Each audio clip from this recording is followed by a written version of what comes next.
Welcome to Rideau Carleton Raceway Casino. I'm Graeme Mitchell, and I have John MacMillan with me here, and we're gonna, hey, John, it's only a week, less than a week before racing kicks off February 9th.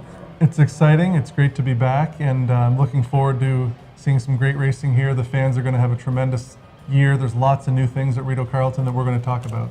Well, definitely there is a lot to talk about last year and the coming year, the events that are scheduled. But let's look back at last year. Last year, Guy Gagnon dominated trainer standings and driving standings. Quite a good year for Guy. I've been around this racetrack for about 32 years. And back in 2007, a trainer by the name of Mark Winnicott had a phenomenal season. But I've never seen dominance from start to finish like we saw from the Guy Gagnon barn. His own barn had a 424 average.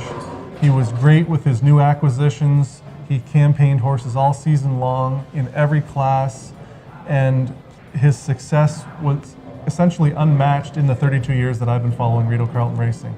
Wow, certainly it was a great year, and as racing's beginning this Sunday, what's the possibility of Guy Gagnon returning to defend his title? I contacted Guy last night. If I had to bet my money, I think he's going to get the title. But we're going to be starting racing without Guy for the first time in as many years as I can remember. Guy has moved his operation, or at least the bulk of it, to the Toronto market. At this time, he's racing Mohawk, Flamborough, and Western Fair.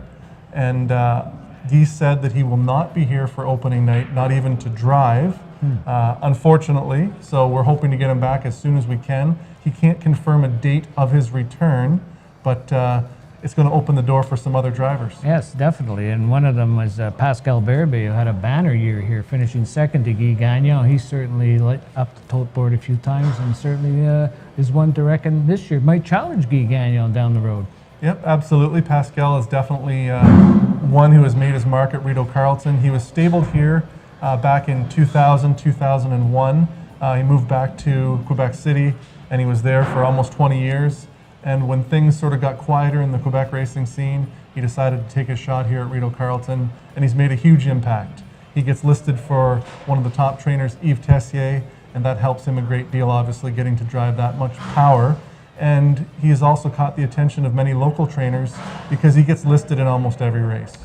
Now let's take a look at some of the horses that had pretty good years, and one of them was that mare Don Shooter, who's, for a 7 claimer, anybody claimed that horse. This horse, won 12 in a row? She won 12 in a row, and Guy claimed her for $7,000, and she made immediate history with how quickly she rose up the ladder. You don't often see a mare rise up not only to defeat mares, but she even raced against colts and geldings at a high level, and she was able to beat them. And for Guy to keep this mare going as well as he did for as long a period of time as he did was an incredible feat. Well, certainly that was an exciting feat. You had a horse, too, that you trained that had a pretty good year. Yes, Vanilla Malted was very good for myself, my partners Glenn and Colleen Pearson. Clark Stacey Jr. did a great job in driving him, and he had a 10-race win streak. Actually, 9 of those races were here. One of them was at Mohawk with Doug Brown driving, but he was a great horse for us, and I hope to qualify him and have him ready for opening night.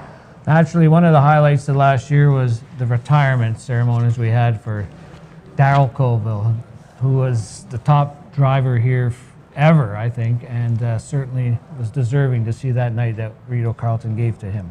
For sure. Darrell's the all-time leading driver at Rideau Carleton. His name is synonymous with greatness. He's a local favorite both on and off the racetrack. It was amazing. I was fortunate enough to hand the lines to Darrell for his final win.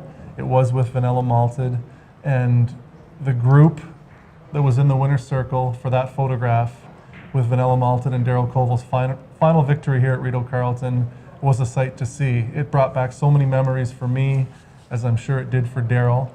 And we actually inducted Darrell into our Hall of Fame at Rideau Carleton as our first inductee, and there couldn't be a more worthwhile recipient. That's for sure. Wow, let's take a look at some of the positive things on track records here at Rideau Carleton that occurred during the Gold Series here in August and July last year. One of them was Powerful Chris, Bob Leclerc. You mentioned him. He won the Hamiltonian. He won the race in 1:15.2. It's the fastest pacing mile for a 3-year-old filly ever at Rideau Carleton Raceway. So that was certainly a highlight, and he did very well. Also, on the trot on July 21st, all wrapped up with Louis Philippe in the bike, set a new track record at RCR of 1:54.1. So they were really scampering home that night, and definitely a good night of racing that. For sure, and on the topic of stake horses, local conditioner Robbie Robinson had a great year. He developed a really good one in Warrawee Vicky, one that he actually took to Mohawk early in the season, and it was his first driving win on the Mohawk circuit at age 52. So it was quite a thrill for Robbie, and Robbie's very popular among his fellow horse people, so we were all thrilled to see Robbie get it done with her. And now we're going to take a look what's happening in 2020 here at Rideau Carleton Raceway Casino. And one of the things, John, people are going to notice when they come in the first night, we have a new board. What a beautiful board we have that's going to give all kinds of information and advertising, plus a new starting gate. So the people who want to take a trip into starting gate, it's going to be a new experience for them. Yeah, we're looking forward to these upgrades, and we're getting a good response on the tote board, and people are going to love the starting car when it arrives, hopefully opening night.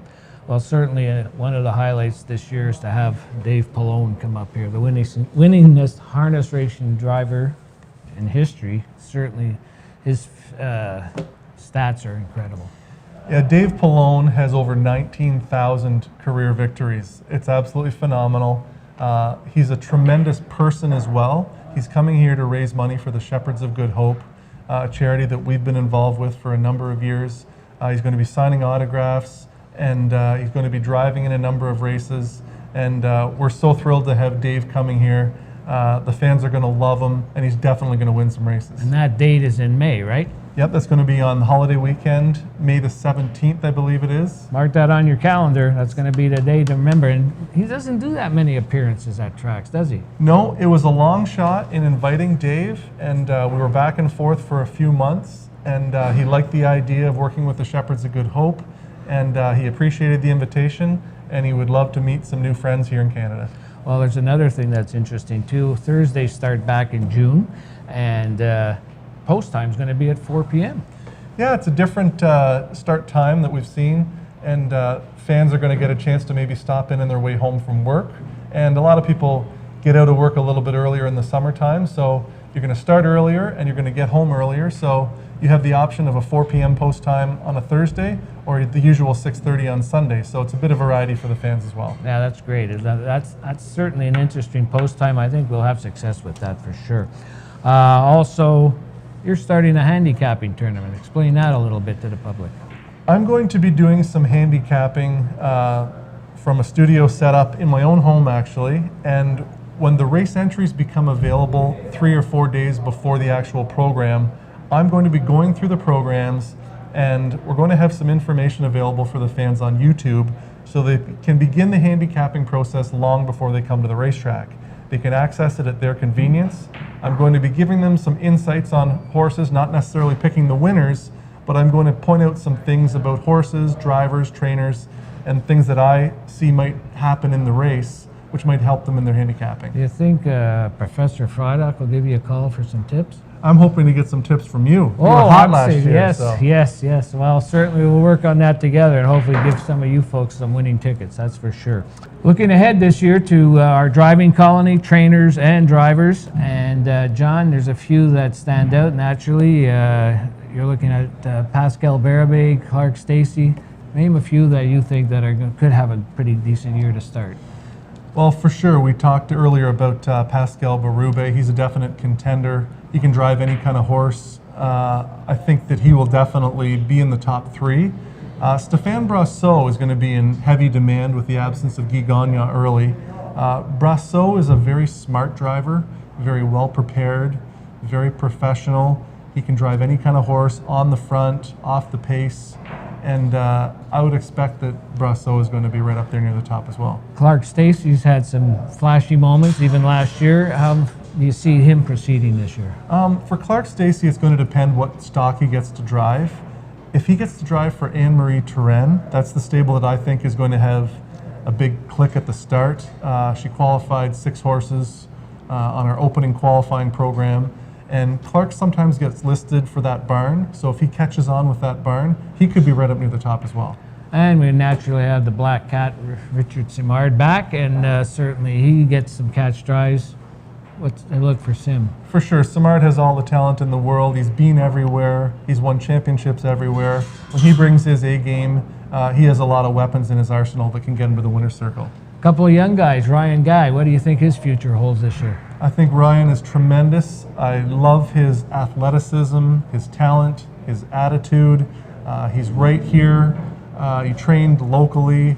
He warmed up more horses than anybody before they got their driver's license.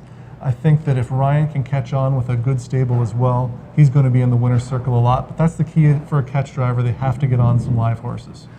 One of the things we didn't mention in our other segment, John, was the fact that the resurrection of the Des Smith Classic is going to happen this year for a purse of $75,000.